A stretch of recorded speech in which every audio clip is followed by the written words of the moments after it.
Ladies and gentlemen, boys and girls, cats and dogs, welcome to another episode of 94 Feet Podcast. I'm Zeke. What's good, my brother Zeke? How you doing? I'm doing. What's good? It's good, people. It's Dre, conference finals.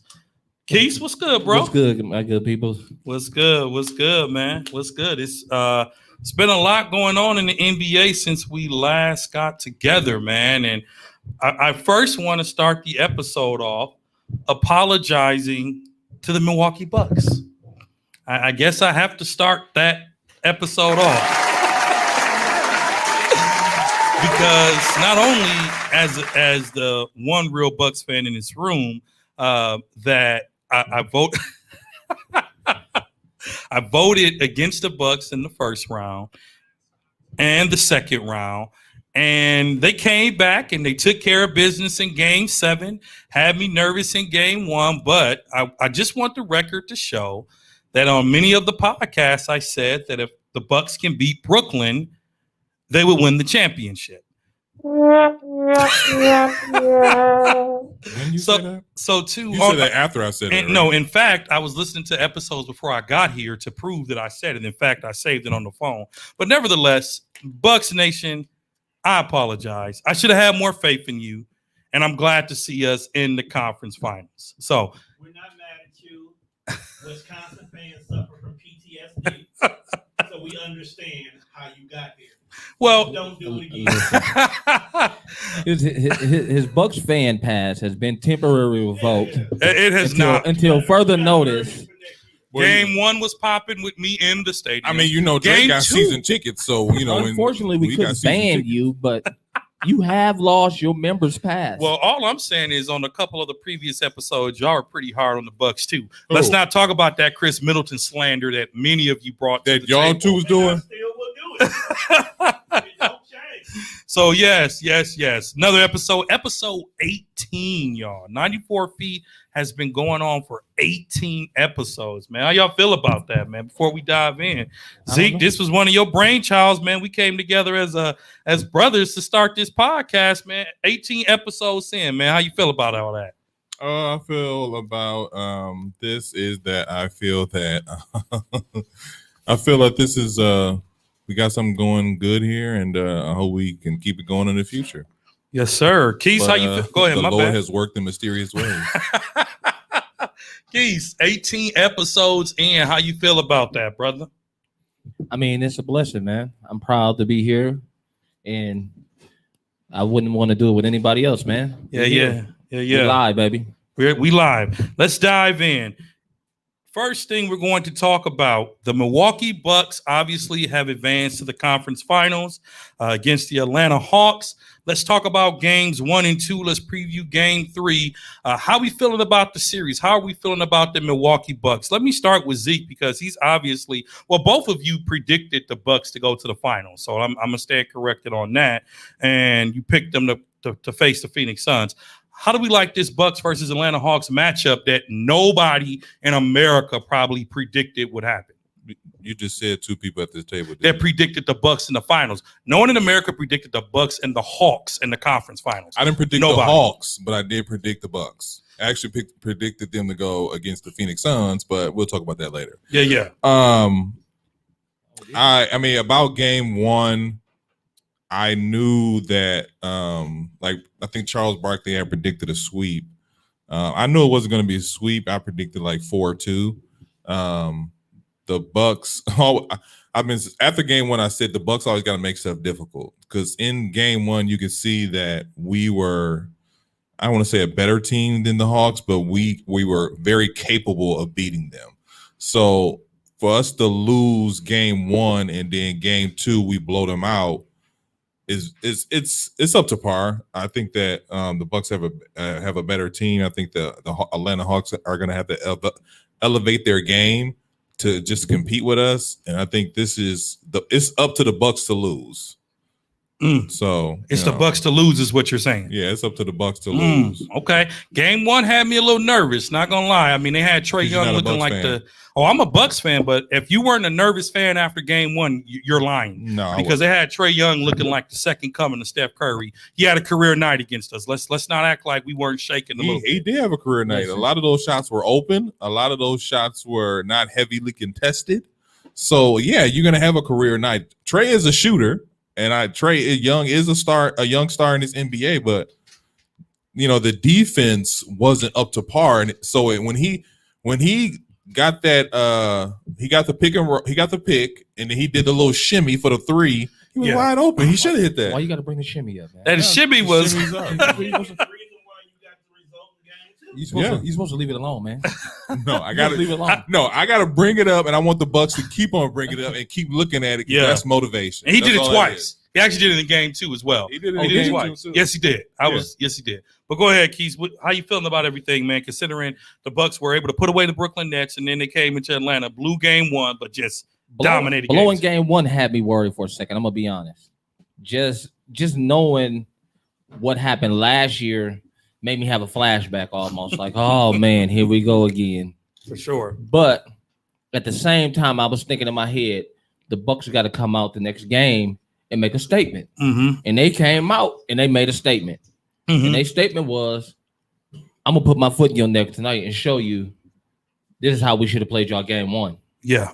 Because Trae, like you said, Trae Young was looking like the new Steph.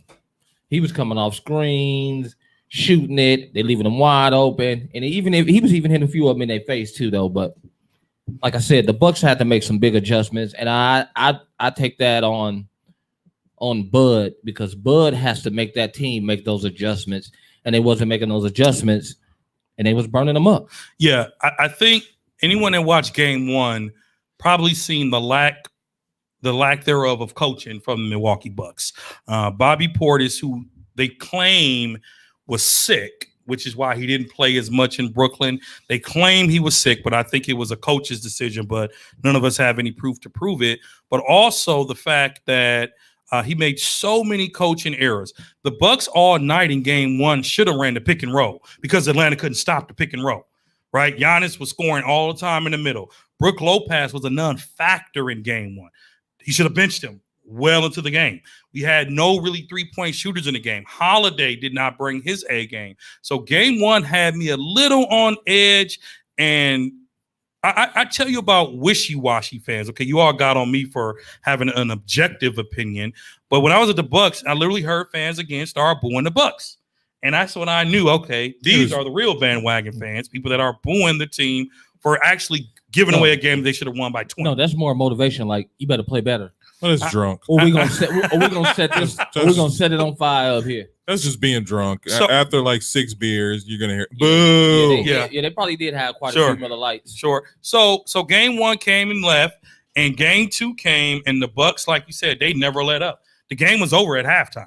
Yeah, it was. The game was over. Giannis was Giannis. Holiday was Holiday, and you saw the difference that Portis makes in the game when the Bucks are shooting. The one thing I want to add, the Bucks have to make 3-pointers to win these games decisively. I don't think so. I do. When I say decisively, it was almost a 40-point win. It was almost a 40-point win, and that's because their 3-point percentage was almost double what it was in game one because the Bucks were making shots. I think the Bucks Agreed. made the biggest adjustment in that game too was stepping up on that pick and roll. Mhm. Do you- That was the biggest adjustment that the Bucks made, and it made a difference in how Trae Young was able to get involved in the game. He wasn't able to get involved. Yeah. The pick and roll is probably one of the hardest plays in the NBA to guard if you got the right players. Mhm. But if you contain that guard, that's because John Collins is nobody to worry about to me, to be honest. Man, with dude, you. but he He been is. balling though. I mean, he can play, but at the same time, in a pick and roll, do you want him to have that advantage, or do you want Trae Young to have an advantage? I see what you're saying. I think that obviously it's gonna be Trae Young, but I also don't want, because with the Hawks especially, they do a lot of pick and roll to get their big man, easy buckets. So, I see what you're saying though. In that situation, obviously you want to get Trae Young. I think the Bucks stepped up in game 2 defensively, and that's what made the difference. But also like Drew Holiday. Like Drew Holiday had a pretty horrible series against Brooklyn, and it trailed over to game 1. Middleton is still shooting, but he's not shooting a good percentage. He almost went to pre-Chris in game 1. That Chris that we were all mad about. But Holiday had a pretty good game 1 though. No, he didn't. No, he didn't. No, he didn't. We'll pull it up in a minute. Go ahead. But it's just one of them things where I don't want to say 3-pointers. I just want to say altogether the Bucks were making shots in game 2 that they weren't making in game 1. Because Drew Holiday, I think I was out and I was just talking about the game, and I was just like, they needed a game like this because it does take confidence into, especially when you got to go to Atlanta. He probably had 20 something, but if you look at the field goal percentage, he was 5 for 20 or something like that. Are we talking about Holiday? No, I'm talking about Middleton. But Middleton had a horrible game. Middleton had a horrible game. I'm talking about Middleton had a horrible game, but then Drew Holiday had a bad game 1 too. No, he did not. He didn't have a terrible game 1. He had 33 and 10. He did. Game 1? Game 1. I think we're confusing because they were so close. We're confusing game 7. That's because game 7 was so horrible. Yeah, right. You might be right. Carried over to game 1. You might be right. But Holiday at the end of Brooklyn was terrible. But you're right.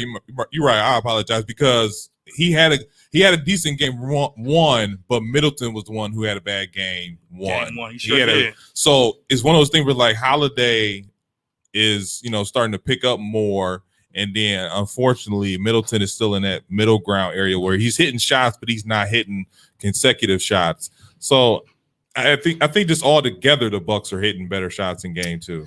Go ahead. I think it is, like I said before, they're taking the ball out of Giannis' hands and putting it in Drew's hands. Yes, they are. Which makes Drew Holiday a part of that offense. Drew Holiday has to be the main ball handler if he's in order for that offense to run like a tool machine. You know what I mean? Yeah, I agree with that, but it's just that Giannis is still the person who gets these guys these opportunities, because if I have to worry about Giannis coming down the lane, because if you don't stop him, he's just going to go in for the layup or the easy bucket or the dunk. But if you stop him, that gives him a chance to see the floor, gives him a chance to kind of kick it out to these guys. But if you give it to Drew Holiday coming out top, it doesn't give Giannis an opportunity to create. And I think that's one of the things that we don't really consider with Giannis is he's creating shots for Drew Holiday. He's creating shots for Middleton, because if you put Middleton Drew Holiday is obviously a bigger point guard than Trae Young, but if you put him in a post in consecutive basis, you're gonna start to double him. But if you got Giannis, I'm worried about Giannis coming in and so on and so forth and doubling him. That gives me Holiday opportunity to get these easier buckets. Speaking of the series, it seems like now the refs are on Giannis, because players have been complaining about him taking a long time at the free throw line. So as we know, in against Brooklyn, he was called twice for a 10-second violation. Mm-hmm. As long as I've been a basketball fan, I never knew that was even a rule. I had never seen it called ever. I knew it was a rule, but I've never seen it really called though. Listen, and so now it sounds like players are complaining and urging the refs to watch Giannis on that, because why do you think they're complaining though? Because it's a turnover. I think they're complaining because it's a turnover, and it's really, I don't really care, but it's really not fair, because, did you all notice in the Brooklyn game, Harden was throwing his hands up, trying to get the refs' attention, over-exaggerating. How much time does he need to shoot a free throw? So if you're the other team, if you can catch, and Giannis goes to the free throw line a lot. He's at the line at least 8 to 10 shots a game, at least 8 to 10.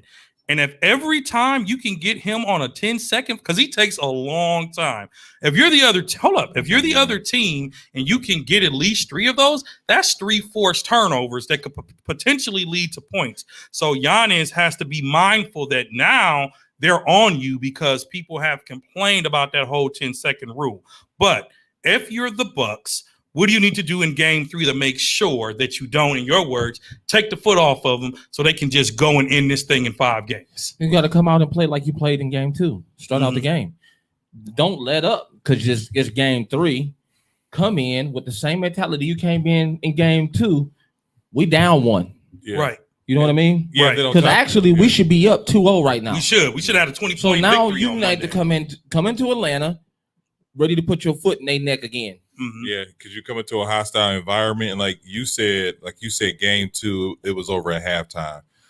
I even though they were up big at half, I still didn't want them to take their foot off their neck because, like the Hawks, that's one of the things about the Hawks is they keep going, they keep They do. pushing, they keep pushing stuff like that. That's how Philadelphia lost that game when they came back from 26 down in the fourth quarter because Atlanta kept on shooting, and it was one of those things where like you can't let your, especially now, like these games count, so you can't let your foot off the neck. You can't take Giannis out in the third quarter and keep him out for the rest of the half or whatever.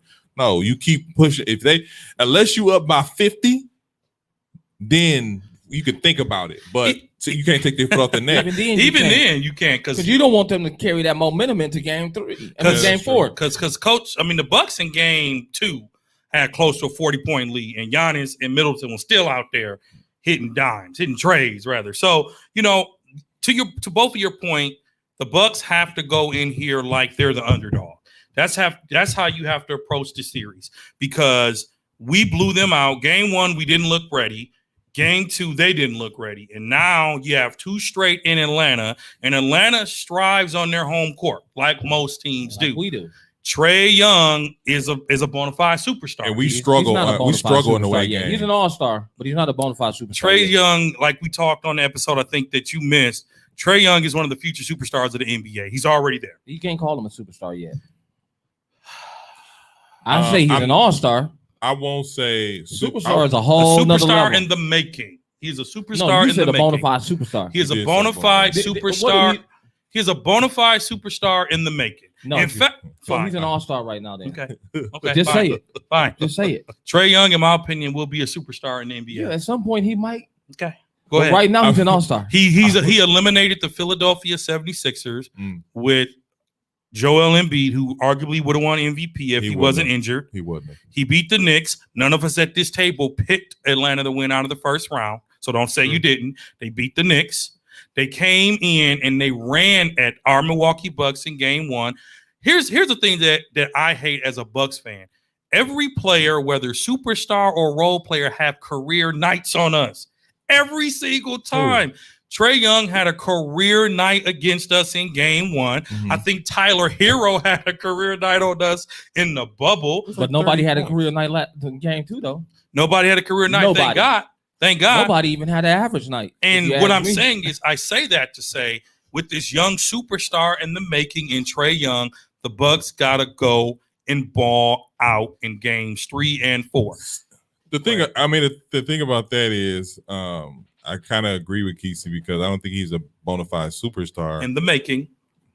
I think he's a superstar in the making. He's And an that all-star. the Just call only him reason I'm all-star. saying that is because this is his first year in the playoffs. If this is like with Luka, it's back to back. What he's bringing to the table in the playoffs. Trey is having a good run, but I don't want to say bona fide superstar. So that's why when he was like he looking like the next Steph, I was like, let's pump our brakes I didn't here. call him the next step. You did. I did not. The Facebook post is still up.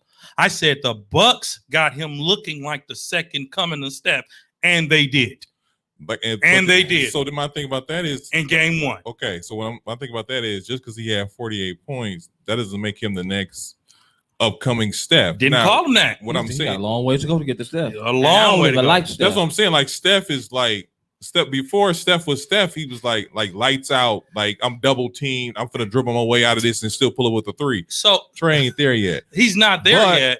But what I wanted to say was that I think it's one of those things where like just the teammates around him, if you let Trey go off for 48, I'm not tripping as long as you keep his teammates. Nobody had over 20. Nobody else should score. Let Yeah. Trey be Trey.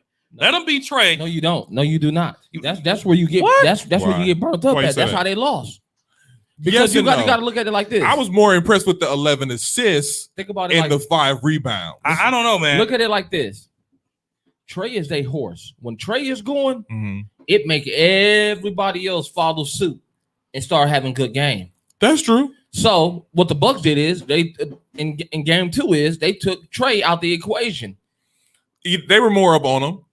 They on that screen they were up there on him. They didn't give him that shot. They didn't give him that shot. He's small. You got 2 giants down He's there. very Yeah. small. You but take him out the equation, he don't get them shots. He's not in a rhythm. So then when he started getting them shots, guess what he was doing?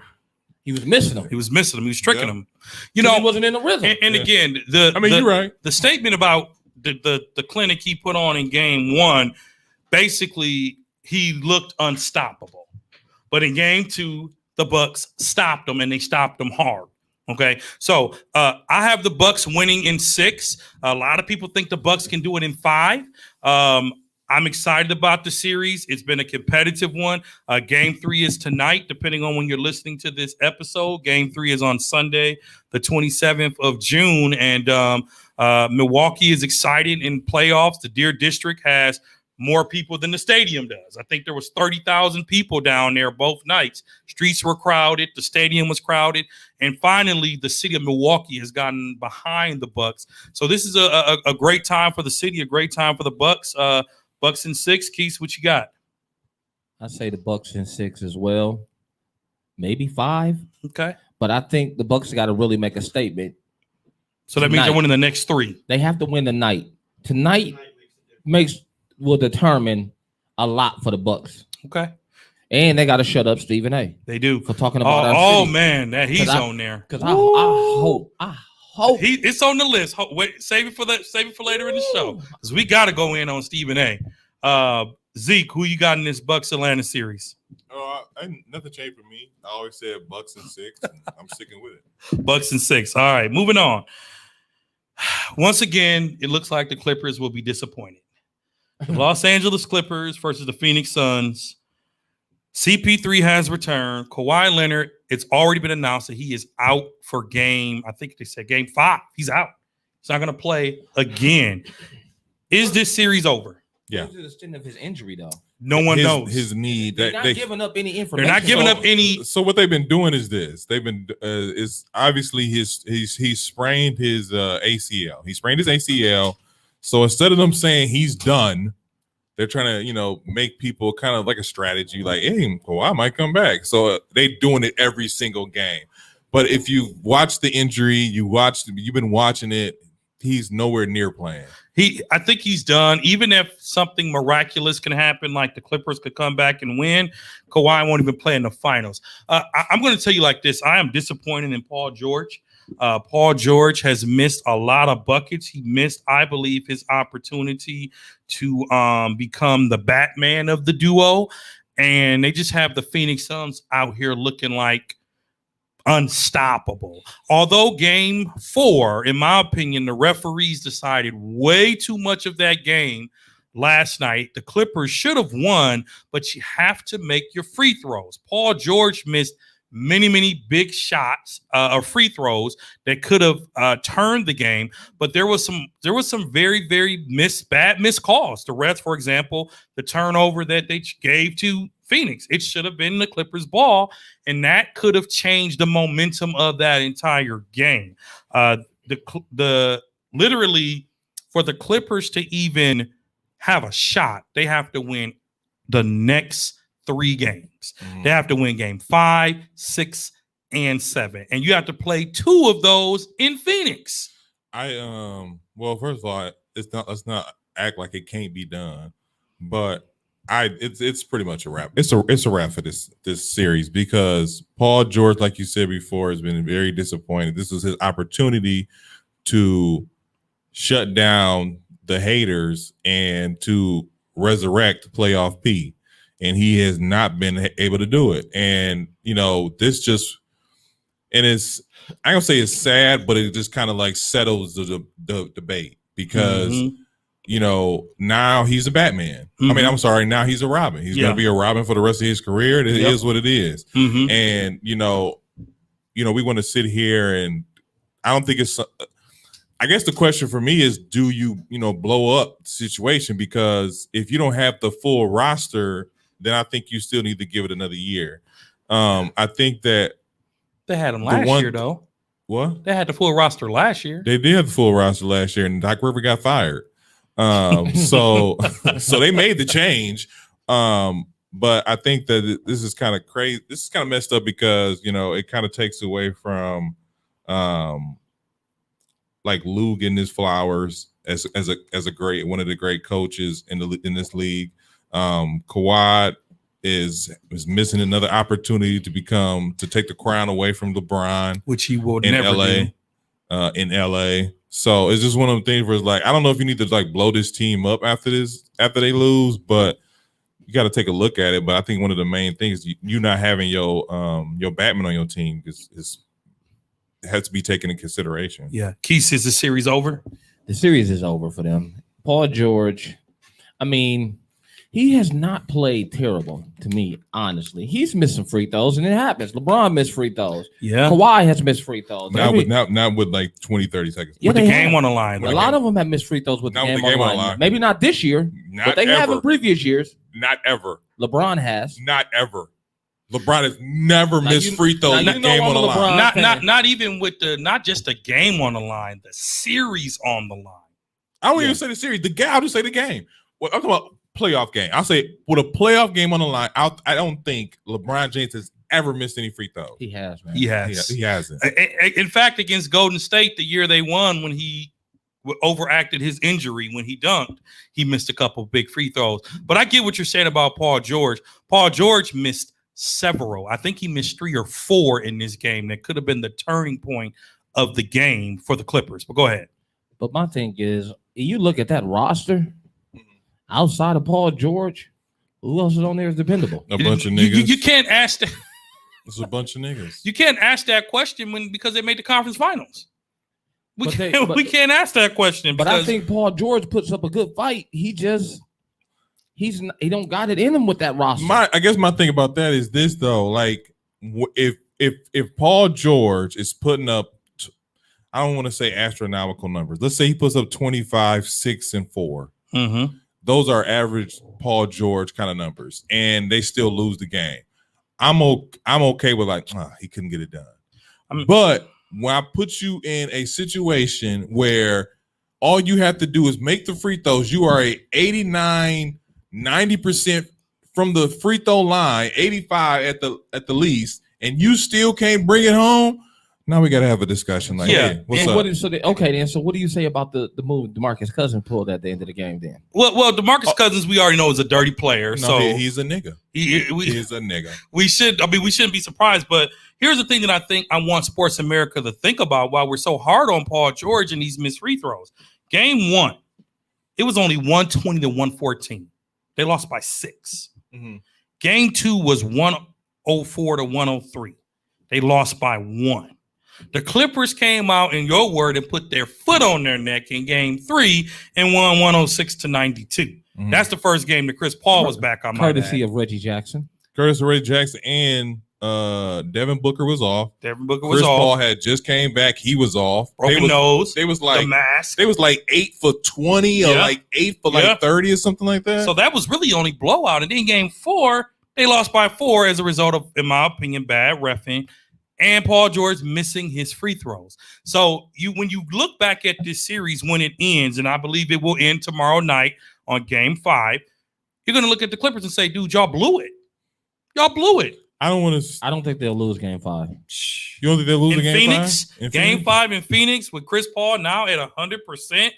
Ready to go. He had that COVID cough, though. Did y'all catch that in the interview? Mm-hmm. He had that COVID cough. They were asking him the question. He had that COVID cough, bro. Hey, man. Don't put that man business out here.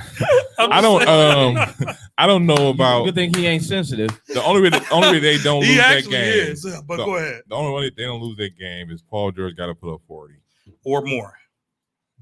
Because Phoenix knows even in a losing effort, even in a losing effort, he needs to put up like 40. They even in the right now, Phoenix knows. They asked Paul George a question about being up 3-1, And Chris Paul. And Chris Paul said he didn't want to talk about it. Chris Paul said he didn't want to talk about it. He said, I've been there before, don't want to talk about it. Chris Paul and the Phoenix Suns, they know that they have a chance to get to the NBA Finals for the first time in Chris Paul's career. They are going to come out tomorrow bringing the fire on their home court. They want to win the Western Conference Championship on Monday, June 28th. And let's not even talk. Well, I'll say this. Let's not act like this is some surprise for Phoenix because they are the number 2 seed. They were balling all season. They were. So let's not act like this is one of the things like, oh, man, these guys came out of nowhere. And I think the only reason we're somewhat in like I think that they're getting so much praise because nobody was taking them seriously, especially when you're going against LeBron and you're going against these giants, even though they going against the Clippers without Kawhi, and that does make a difference. Let's not act like that. That does make a difference because Kawhi will be like, I got Booker, y'all. Let's just wrap this up. We can't say that because just like Bucks in Brooklyn, it makes a difference. A win's a win.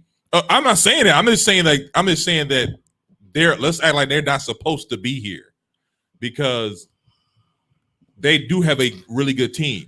Yeah, but for Cameron Payne to come off for him to play game 1 and 2 without Chris Paul, and like game 2 he had 29. He in a rhythm though. That's what it is. That's what I'm saying. Like these are young ballers. Chris Paul got them in, and that's the thing though. Chris Paul has got them in the rhythm, and by him getting them in the rhythm, it's carried on from series to series. And now they got it in their head like we can do this. We can do this. We can't be beat. Yeah, and it also comes down again to coaching. We got to give Monty Williams some credit for making adjustments because Chris Paul came back in game 3 and they got blew out. I'm just saying. Yeah, he was sluggish. He was sluggish. He got got 2 weeks of no ball. Monty Williams is making good adjustments in the game. He is. In his play setup is he's getting everybody to the spots they like to shoot. Yes. So if you get your players in the spots they like to shoot, guess what? They're going to hit some shots. Exactly. And then on top of that, like Chris Paul is not only a floor general, he's another coach on the court. Yeah, yeah. So, kind of a bully. I don't say bully. He's annoying. He be talking trash, bro. He's annoying. But he has to though. I can't think of it. He has to. He does. He does. But the center, I can't think of dude's name. The center for Phoenix, DeAndre Ayton. Oh man, he has he was saying after game 3, was that game 4? He has helped his career tremendously. Oh, absolutely. And I seen somebody say, yeah, he has helped my career tremendously. And then somebody was like, also Blake Griffin, also DeAndre Jordan, also all these big men that. Like if Chris Paul has a good, capable big man, he will make the plays and make the moves and so on and so forth. Makes them look like superstars. Yeah. So it's one of the things like Chris. That's why Chris Paul at the end of the season was talking about should he get MVP because he makes a vast difference in these teams. And you see what happens after he leaves. But what did I say from day one? Please tell me what I said from day one. You said Chris Paul makes teams better. I didn't agree with you. You said I said that. But I'm just saying. He just asked me what did he say. I just told him what he said. I was standing on that at the beginning of the season from day one. But I think we all were concerned about his ability to stay healthy. You were. Everybody was. Go listen to the tape. I said that Chris Paul can get you through a season and make everybody better. Hey man, it's just the point. I'm tired of you making me seem like I'm the antichrist. Can he just stay healthy during the playoffs? That's what the biggest thing was. That's all we were talking about. Yeah, I mean, he's proven so far, yes, other than his COVID scare, but Cameron Payne helps. You said what? Cameron Payne, he helps. I mean, and honestly, if you can get a young guy to come off the bench and give you like 20, 30 minutes of rest, like you said, get in the rhythm. Oh, go ahead. And Payne is in the rhythm, and somebody got to stop him. Yeah, and honestly, I think hope it's he need one of them Oakley elbows. That's what he needs. One of them. Well, DeMarcus Cousins is still playing. Hopefully, he doesn't hear this. He needs one of those Oakley elbows that Anthony Mason shoulder. Oh, rest in peace, Anthony Mason. Rest in peace. Beverly, well, he too busy hawking Booker. Yeah, and he's getting schooled every time he destroyed. Does it. So who you got, man? The Clippers or the Suns? Do the Suns wrap this up in 5? I got Phoenix in 6. I think the Clippers will win one more. Zeke, what you got? Just off the strength. I got Phoenix in 5. Paul George, All don't let me right. down, bro. So by the I got time faith in you for one more. No, by you the don't. time we record next week on the 5th, we could be previewing the NBA Finals because you said Phoenix I and, said Phoenix in 5. and you said the Bucks in I 5. said Bucks in 6. Bucks in I 6. said Bucks in 5. Bucks in 5. So this time next week, we could be previewing the NBA Finals. And we got Kesey, you got who in the finals as we close out this segment of the show? I got Phoenix and Milwaukee. Phoenix and Milwaukee. Zeke? Ain't nothing changed. I said Phoenix, Milwaukee. He said Zeke has been saying, I was listening to some. He said Phoenix though. I've said been Phoenix listening Milwaukee. to some. with that jive turkey, but he's right. Let me tell you something. I was listening to our episode from April 26th called LeBron versus Jordan. Even on that episode, he was riding Phoenix high. He was riding Phoenix and the Bucks and the Knicks on that episode. And you and I were hard on Phoenix. Yeah. I need you to go back and listen to that episode. We were going in on Devin Booker, Chris Paul, and the Phoenix Suns. So we got to give him a little credit for sticking. LeBron. We were Lakers. We were all Lakers before this whole 'Cause I'm bubble not a thing. bandwagon jumper. But here, Not bandwagon jumper. at the end either. of the day, I'm agreeing with you both. We got Phoenix and Milwaukee in the finals, and it'll start in Phoenix if that's the case. It's going to It will. start in Phoenix either way.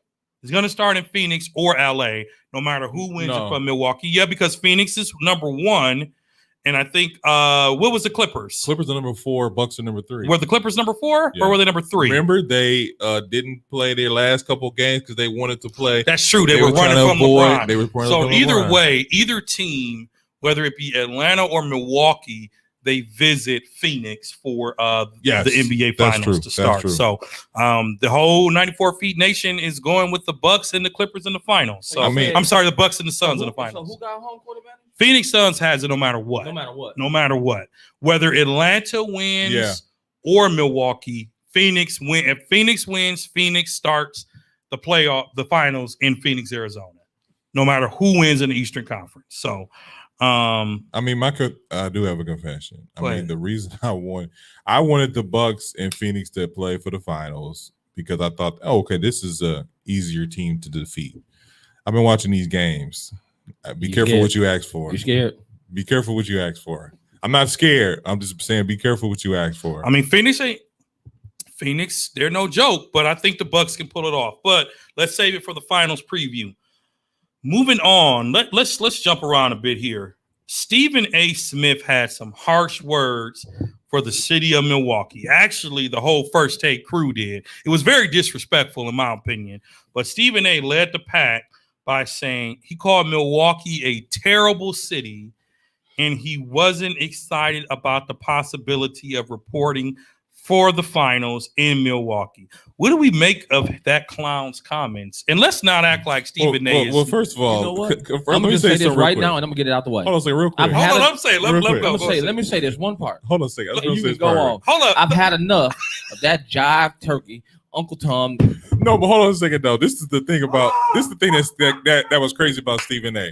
Because at first it was like Stephen A. got asked a What you question. call him? A jive turkey. That jive turkey, Uncle Tom nigga. That's what he is. You know what? And when he come here, I'm mad because Kesey been I holding hope that they- in. And he's saying that because there's other stuff he didn't say. This just add. Oh, this what you said? Oh yeah. how you gonna put a city on blast like that on national TV, man? Look, I know this. This I hope summed they it up put for him me. on 4 bricks. This two things. Number one, Don't come to Hillside. Don't come down to the 5-star forum because Oh. we booing you up out of there. No, Go ahead. a couple of things. I always like to see people's point of view. And so when he said it and when it was said, they were joking around. It was like, really, y'all? So first of all, it's fuck First Take. That's first of all. You say Yeah, what? That's fuck No, First no. Why would you ask him to repeat it? You know why I wanted to read it. Take. It's fuck First Take. Explicit. You Let's- said it 3 times in a row. So, let's start there. But here's the question for y'all. Because one of y'all like to travel a lot. Atlanta, Los Angeles, Phoenix, or Milwaukee. Where are you going? So first That's of the all, question. No. Oh, go ahead. I'm glad you answered it first. Let me say this again. LA, Atlanta, Phoenix, or Milwaukee? Where are you going? So I'm going to tell you. I like love this. my city. Where are you going? I'm going to tell you like this. In the summers, Milwaukee is a great place to be. There's a lot going on here. Yeah. There's Milwaukee has a lot to offer. The Fiserv Forum being one of the newest arenas Mhm. in the NBA. Okay. Milwaukee is an attractive place to be. Mhm. Now, Oh man, here we go. Stephen A. Smith's comments, he added some additional content. He interviewed with Mary Stoker Smith on Fox 6 because he got a lot of backlash. And he said, listen, people, y'all need to relax. Hold on. This is what he said per quote. And this would really fuck me up. I feel you. Say it again. Please I'm don't. not going. He said it was like it has nothing to do with the citizens, the fans, the team, the facilities, the Hyatt downtown. I used to love staying there. It's all good. I've got friends in the town there. The people are great. I just don't like the cold weather. And Milwaukee, to me, is cold weather. Very, very simple. I ain't apologizing for it. I ain't changing my mind about it. It is Listen. what it is. So Hold on. Before you say anything else, that's bullshit. You want me to tell you why? I know why it's bullshit. Why is it bullshit? Because the NBA Finals is going to be in the summertime. It ain't a drop of cold weather here right now. it's not, but it is Milwaukee. It's cold like 15 months out the year. and you know what? upset. You know what's more bullshit about it? He from New York. He's from New York. He from New And York. covered Philly most of his career. Philly's a dump. Not even a dump. They getting 15 inches Whoa. every year. Well, I said what I said. I've traveled the world. So you gonna call So, it a dump? many times. If back he to can my call original Milwaukee question. a terrible city, how come we can't call these other places? So you're telling. So Atlanta is Atlanta, mind you. Mhm. Atlanta has a huge Milwaukee Bucks fan base. Have y'all ever watched Atlanta play the Bucks on TV? Oh, I know. I see They it. have a huge fan They base. do. In fact, I wouldn't be surprised if tonight Milwaukee gets some cheers in that stadium because Milwaukee also travel. Atlanta ain't nothing but an hour and 45-minute flight over. So let's start there. Stephen A. Smith, one thing I'll give him credit for, man, controversy creates cash. That dude will say anything to get us debating, to get us upset. He went in on LeBron. He went in on KD. He had a video montage to back up his claim of Kwame Brown being a terrible player. So this is what Stephen A. does. Stephen A. is a jackass. And I'm going to say it. This And is- don't nobody else say it. If he was on, what's the show called? First take. No, with Charlemagne, The Oh, Breakfast Breakfast Club. Club. Breakfast Club. He should get Donkey of the Day. So at the end of the day, Stephen A. Smith, your comments were very disrespectful to the city of Milwaukee. But granted, Phoenix is dope. It's always hot there. I'm in Phoenix in October to go to the Packers game. Listen, check this out. Before you go any further, I went to Phoenix. Mhm. Man, it was so damn hot there. I'm telling you right now. Did you have a good Listen, time? Listen, I Did went you in. have a good time? How can you have a good time when you cooking like a piece of barbecue chicken all day? I enjoy the hot weather, Listen, so I'm not. Hey, It's hot. I'll take it. I'm gonna tell you this. I'll story. take it. We went shopping, right? We went in the mall, Mhm. probably like 10 o'clock. In the morning? In the morning. Okay. Got up early, hit the mall so we can get something to wear. Come out probably it's a little after 12. Man, I 118. walked out the door and I just started sweating like Profusely. profusely. I'm like, what in the HE double hockey stick is going on here? I am sweating. It was so hot. I threw my lunch on the hood to warm it up. But I cannot stand you. Shut up. I am now, serious. Dre, he you wanna are talk the about traveler. Milwaukee Dre, weather. you the traveler. I am. You the traveler. I am. I'm gonna ask you again. I am. LA, Atlanta, Phoenix, Milwaukee. Where are you going? I might probably go to Phoenix. Over Atlanta and Well, see, Atlanta is like our neighbor. You can visit Atlanta. Phoenix is a 4-hour flight away. LA is overrated to me. I'm sorry. Like, I don't get why people want to live in a place where you pay $3,000 a month for rent, where the food costs an arm and a leg just to eat. So again, I'm a little different.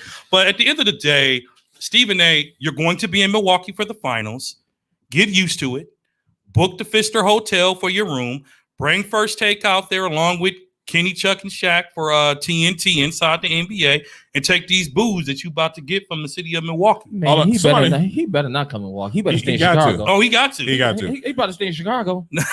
He better stay in Chicago. I'm telling you My right thing- now. they gonna I book- know, they I gonna- know. If I know one thing, I know how Milwaukee people are. Oh, I was they just all gonna on say. him. They own him. Not only they own them, they started a petition. Oh, yeah.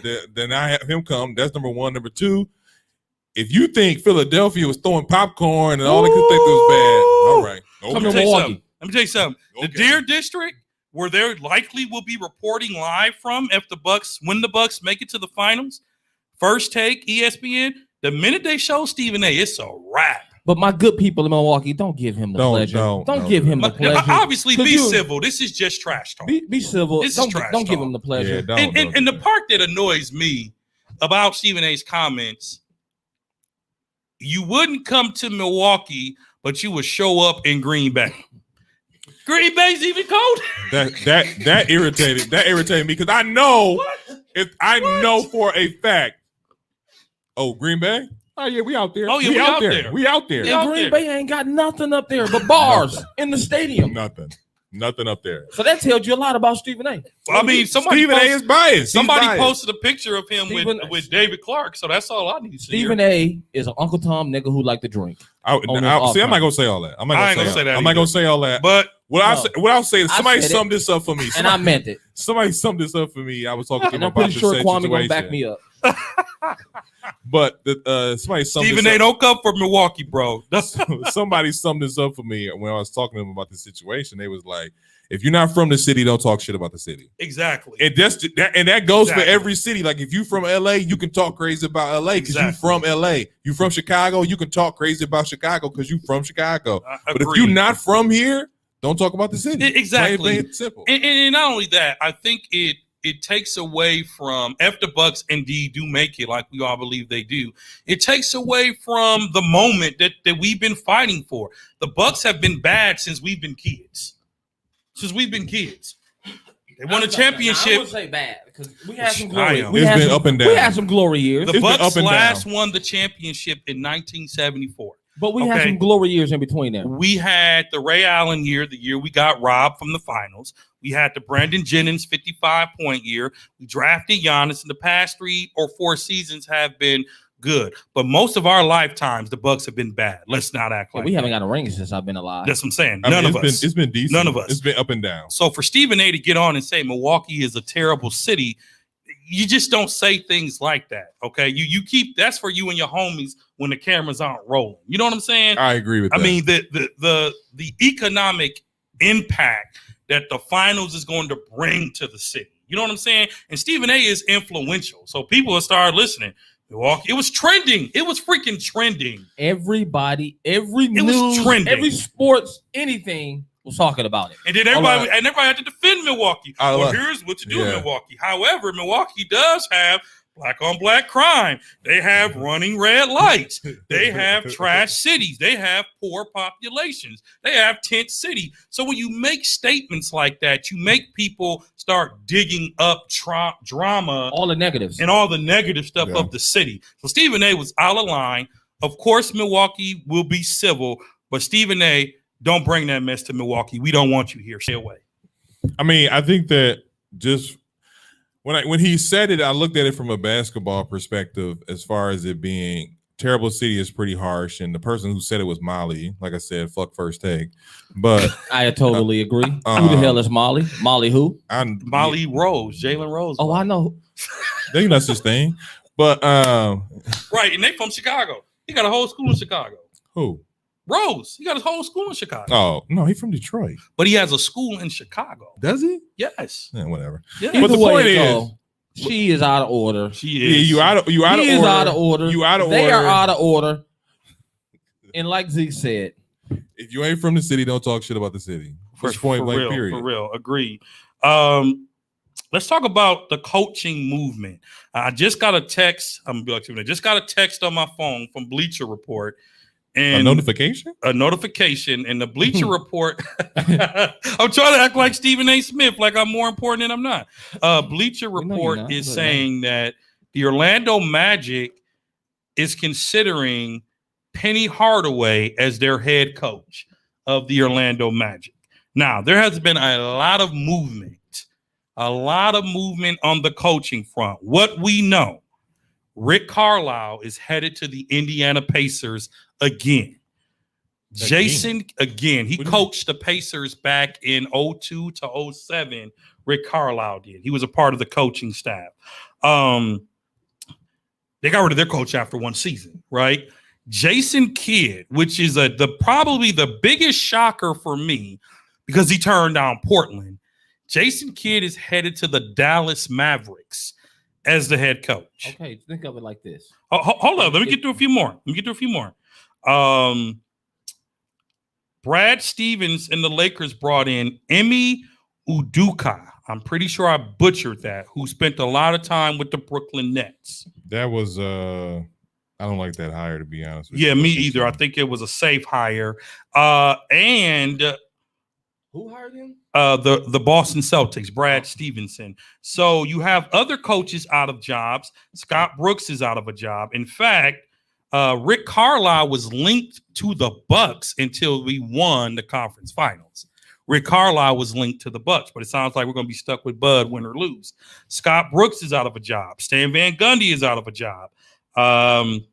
Steve Clifford is out of a job. Terry Stotts is out of a job. Nate McMillan is still carrying the interim tag.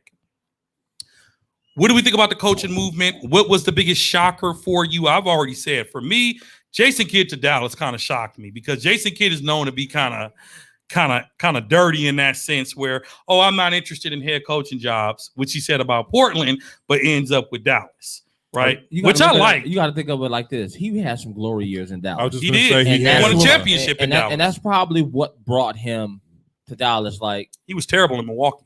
Well, he was not he terrible. he wasn't terrible. What? In Milwaukee. we didn't have a very good roster. We have a at good that time. roster. Go ahead with you, because I think I agree with you. Go ahead, Go ahead, what you're Keith. saying.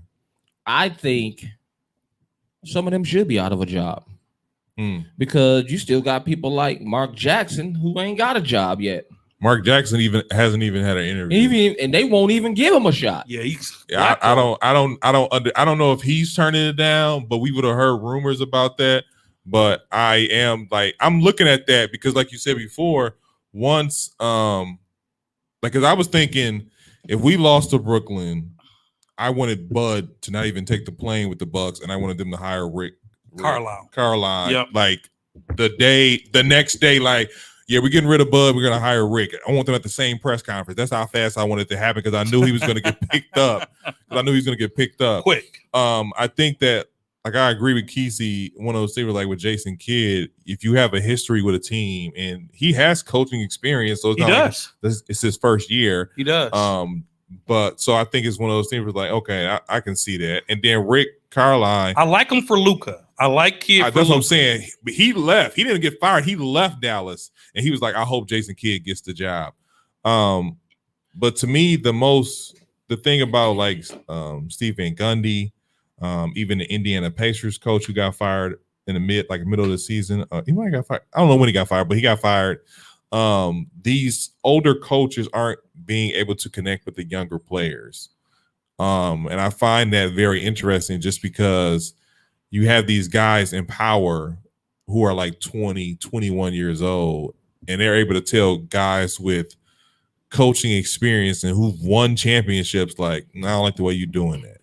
And so this whole coaching carousel thing is just, part of the NBA or whatever, but that's just a little interesting part to me. I think that if you're with a team for 5-6 years and you keep on coming to the same spot like the Portland Trailblazers, I think it's time to bring in some fresh blood. Chauncey Billups was just announced as Portland's coach. Yeah, so them picking up Chauncey to help with He's got the head coaching. he got the head coaching job. Yeah. So with the Chauncey Billups situation should be interesting because he too has some assistant coaching experience. This will be his first head coaching job.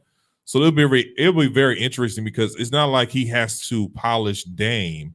He has to, kind of work with everybody else and see and push Dame's strengths and stuff like that. Yeah. So that'll be very interesting. I think Chauncey is a good choice for Dame though. I- It is a good choice. Because- I'm just saying, like, I'm agreeing with you. Like, yeah. like Chauncey got. Well, I guess the reason behind it is what I'm skeptical about.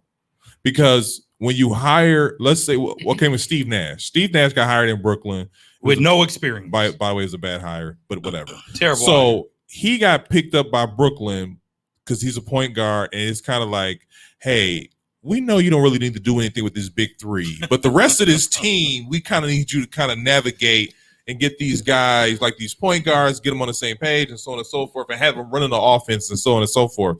So I don't know. It's just one of them things where we'll have to see. It is a lot of new coaches out there getting first time head coaching jobs. So next NBA should be very interesting for those teams who picked up a new coach. Does Becky Hammon have a shot at becoming a head coach? She's been interviewed. Her name's been thrown around. Does she have a shot? Is the NBA ready for a female head coach? You asking me that? I'm asking. I think you should ask. I'm asking the 94 Feet Nation. Does she have a shot at the head coaching job? Do you job? think she has I mean, she interviewed for the Bucks job, but they ultimately brought in Bud. She interviewed for the Bucks job? She did, but they ultimately brought in Bud. She interviewed for a number of jobs this season. I think it has to be the right time, right situation, and right place. You know what I mean? Do you think that she's capable of? Anybody can be capable. I mean, she works for Pop. I mean, look at the Pop regime. That is very true. But that's very true. My I've man heard good things that coached LeBron, ballhead dude. Mike Brown. Mike Brown was under that regime, and Steve Kerr, all those players that were under the Pop regime do big things in coaching. She does do preseason. She does do preseason, and I heard she commands the huddle. So I mean, you know what? Yeah, you know what, Dre, you're right. It is about time, and we are ready for a female coach. Mm-hmm. I think that a female head coach. I think that it's about that time, especially somebody who has been doing it for a while, who knows the game. And so, I think it's about time. I think it's not a bad move that she was to get hired or a publicity stunt. Listen to this. These are all the coaches that have worked under Pop. Brett Brown, coach of the 76ers. Mike Budenholzer. Monty Williams. Jim Boylan. And, of course, Mike Brown. All these guys have come, and they had somewhat decent seasons after they've left the Pop tree. So Becky should get a shot for sure. But to your point, is the NBA ready? Are the players ready? Do you see how they respond to the female referees? That's why I say it has to be the right situation, right place, and the right time. Because you're not just talking about her skills as a coach. You're talking about her skills. Well, not even her skills, but players being able to adjust to that. Respect her. Yeah. Respect that's what it comes. But she deserves a shot. So there's some players that ain't gonna respect her. No. Just off the strength of how they were not even say brought up, just their morals of what they expect of women. Yeah, I want to say more. You had it right the first time. It's just how they were brought up and how they view women. How would you feel playing for a woman coach? What? But you said what? How would you feel playing for a woman's coach? Well, since I don't play sports, I don't have to really, I mean, honestly, but back to you. No, seriously, because where we are in America now, I wouldn't mind because we've evolved as Americans. I mean, that's just like, when you talk about the minority in the room, you got women, you have African Americans, you have LGBT. And so depending on where you are, it's time for everybody to just have an equal shot. I mean, the NBA still don't have many black coaches, right? Still don't have many black head coaches. Steve Nash never coached today, ain't got a job. Yeah, Mark Jackson is still sitting at home. Terry Porter, coach for the Bucks, had 2 bad seasons, hasn't been a head coach since. But he had a horrible team. Horrible team. So I think right now for Becky Hammon to be a household name in the NBA, she does deserve a shot. But here's my thing, Pop, if you want her to have a shot, step aside and let her have your seat. That's what I thought she was going to do. Step aside and let her have. But I'm gonna tell you let her inherit the Spurs. Her name might be a curse too. Oh, Becky. Why you say that? Because of the Becky situation with the NBA. You know what I mean? So moving. I had to throw in the shot. Moving on. Okay. Congrats to all the coaches. But I think she is really good though. But she's good. I just don't know. Yeah, you have to deliver. You have to win because even though you're not on the court, you're often blamed for things. You don't have to win. I just think that if you're putting on a good, like you said before, if she has a terrible team, she has a terrible team. Yeah. Who is she in the line? The coach for what team?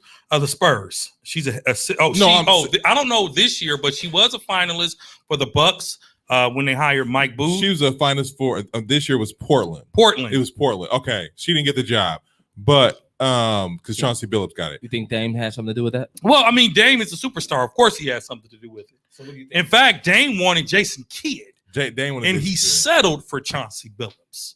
And he settled for Billups. First of all, he didn't settle because there are still rumors. There's still word on the street that Dame might walk. Well, that or and he might ask for a trade. And also Billups, and you know how people like to bring up the past. Billups' past is now becoming an issue already, and he hasn't coached yet about an alleged incident back from early 2000 in Portland or something that he did. And so there's been a lot of Twitter back and forth between fans and Dame on some of Chauncey Billups' personal life, but not our story to tell. We wish all the coaches the best of luck, and hopefully Becky Hammon gets a shot to be a head coach in the NBA. And then finally, the rumor mill is talking about if Brooklyn should trade Kyrie, which we'll revisit that next week. But apparently, Kesey's going to bring us up to speed on the Scottie Pippen, Kevin Durant beef. What in the world is going on between an all-time great and a future great? What's going on? So the Scottie Pippen made a tweet, right? Mm-hmm. The tweet said, "Wilding." He was wilding. Go ahead. You talking about Billups? No, I'm talking about. It was basically saying. Okay. KD is a better scorer than LeBron, but KD is not LeBron. Mm-hmm. And no lies told. He'll never be LeBron, is what he said. No lies told. Go ahead. And KD took offense to it and was like, "Scotty, ain't you the one who didn't go in the game because took the last shot? Because the last play wasn't drew up for you?" Yep. That is very true. It's very true. I watched the game. I'll never forget it. And what else did he say about Scotty? Well, he was going in on Scott. He was going in on. Well, I ain't say going in. He had his opinion about Kevin Durant. He had his opinion about Ben Simmons and his free throw. He was just going on a tear, like a real tear. But I don't really Scottie Pippen has a chip on his shoulder. He's going after Michael Jordan. He's going after that Bulls series that he was a part of. Now it sounds like he's going after Kevin Durant. Scottie Pippen has a huge chip on his shoulder right now. But I don't think he was taking a shot at him. I think he was just analyzing. Maybe you know what I'm saying? From his perspective. And then my thing is, how can you be so sensitive on every time somebody says something about you? Well, Kevin Durant does not do well with the press. He does not do well being judged. He does not do well with people talking bad about him. I think if KD ever got a hold of our episodes, he would blackball us from some of our episodes. So Kevin Durant, mind you, too, KD has nothing but time. But he has nothing but time. But my only thing is, though, you cannot come at a six-time NBA champion like that who just made an analyzed comment. It wasn't like he didn't really disrespect him. He was the greatest small forward until LeBron James came. I mean, he didn't disrespect him. And then my thing is, people keep talking about Scotty like he would have never been this and he would have never been that without MJ. But MJ would have never been nothing what he is without Scotty. Here's the thing. Jordan credited Scottie Pippen a lot. Yeah, he did. And I think a lot of times, especially with these older guys, they just want a little bit more credit than everybody's giving them. Yeah, attention. Because I don't even want to say attention, because if you talk to Scottie Pippen, you'd be like, man, it wouldn't be no 6 championships without me. And he's right. And Jordan has said that, but when we came to see the Bulls play in those days, we came to see Michael Jordan. I came to see Scotty. I was the biggest Scotty fan. I liked them both. I was the biggest Scottie Pippen fan growing up. Both number of y'all. 33. Hold on. Both of y'all. Stop it. Y'all full of shit. 33 was my number. Do you or do you not have a pair of Jordans? or do you have a pair of Scottie Pippen? Well, his shoes were ugly. Do you have a pair of I have- Jordans, or do you have a pair of Scottie Pippen? Wait a He second. haven't had a new pair of shoes come out, but I had the Scottie Pippens when They they had came a lot out. of Scottie What- Pippens. The what- white coming out. and red ones with the black bottom. I was Since busting them. Kesey's running, ask the question. I have many pair of Air Jordans. Okay, let's go there. But never. That doesn't mean it. It just means Scotty's shoes were ugly, and you and I both know they Now, were I'm ugly. I'm just saying that nobody came to see Scottie. A Well, vast large of people did not come to see Scottie. The We came to Bulls- see Jordan. But that, You are a Jordan but fan. that I because- am. Stop it. But I that am. comes from the networks I am. making one player the That's- that solidified person of that team. Everybody, there's a You Batman. know what I mean? There's a Batman. There's a Because Robin. my thing is, look at it like this. Look at that Golden State team. How do you consider one of them the solidified person of that team? Steph Steph Curry. Curry. Okay, Mhm. but who was better? Steph Curry. You think he's better than KD? Do you think he'll go down in the history book as being better than KD? Oh no. He won't go down Okay, being then, better, That's but the media who made that team make Steph Curry the face of that team. no, because KD joined that team after he lost. Thank you. I get that, but at the same time, if you're the better player, Every team. how can you? Every team has a Batman. Every team has a Robin. I'm You- saying it, y'all missing my whole point. What's your No, point? what's your Is point? that it's not that they not the better player. He might have been a better player, Uh-huh. but the media makes that one person the better player. Bro, Scottie Pippen. I see what you're saying. You see what I'm saying? I see what you're saying. But the here's the thing though. Most of the time it's true. My bad. There's never been a time where one guy was better than the other, but we're still coming to see this guy. That happened one time, and you're not gonna like my answer. What is that? You know what that one time was? When LeBron James joined the Miami Heat, Mm-hmm. and he took that team from Dwayne D-Wade. Wade. He did. That was the only time He that's did. ever happened. And- Because when you even LeBron was like, well, you know, this is my team, you know what I'm saying? It's D-Wade team. I'm just here to help out. And then after that next season, this is LeBron's team. I'm but it just here. took Wade to say that for LeBron to embrace that. That's what I'm saying. And so Scottie Pippen, to bring us home, Scottie Pippen is maybe he's running low on money. He just had a book come out, so I think this is a promotion. Again, maybe he's running This low on is money. promotion. Scottie Pippen was not treated fairly with the Bulls. He was treated like an afterthought. Jerry Krause did him wrong. He didn't make as much money as he probably should have made. That's his fault. He has a chip on his shoulder. He's very upset. But older players have opinions. And when you're a current player, it's your job to have opinions. So I don't think Scottie said anything wrong. He just gave an opinion as a sports fan. If KD doesn't like it, KD has a right to respond. But I think KD took it too personal. He always because- does. KD was going to fight a fan. And my thing is, like, you talking about Scottie Pippen, a 6-time NBA champion. I'm gonna say it again. 6-time NBA champion. Uh-huh. And then to make it so bad, he gets to talking about like you sat out in rehab for this, but the whole reason Scottie sat out is they played him on his money. They Yeah. played him on his money. And KD probably would have sat out the same way if they played Well, him on his money. different eras. I was Different gonna say eras. different eras. Different eras. The players of today are making more in a season or two than they did all their seasons. I get combined. that, but I'm just saying if he was just got Them getting mad about their money getting played with. Yeah. that, Scottie Pippen is what made them get paid how they get paid. Well, I He's- think the he's one of collective the bargaining reasons. agreement has something to do with He's that. one of But the they reasons. brought that in effect after Scottie got played in his contract. Well, with, that's not factual. The collective bargaining agreement has always been around, but it's just that But- Scottie Pippen's. If we're gonna blame anybody for Scottie's financial downfall, you need to blame his garbage agent. His- Oh, that's who you need to blame, You need to his blame agent. Scottie Pippen Because You wanna blame Jordan- Scottie Pippen. Jordan took $30 million 1 year and signed 1-year deals the whole final 3 seasons of his career. LeBron does it now. He signs 2-year deals. He doesn't sign these mega contracts. But at the end of the day, I agree with you. We all know that Kevin Durant is sensitive. He will respond to anybody that's bad talking him. So just be prepared for the wrath of KD. This has been another great episode of the 94 Feet Podcast.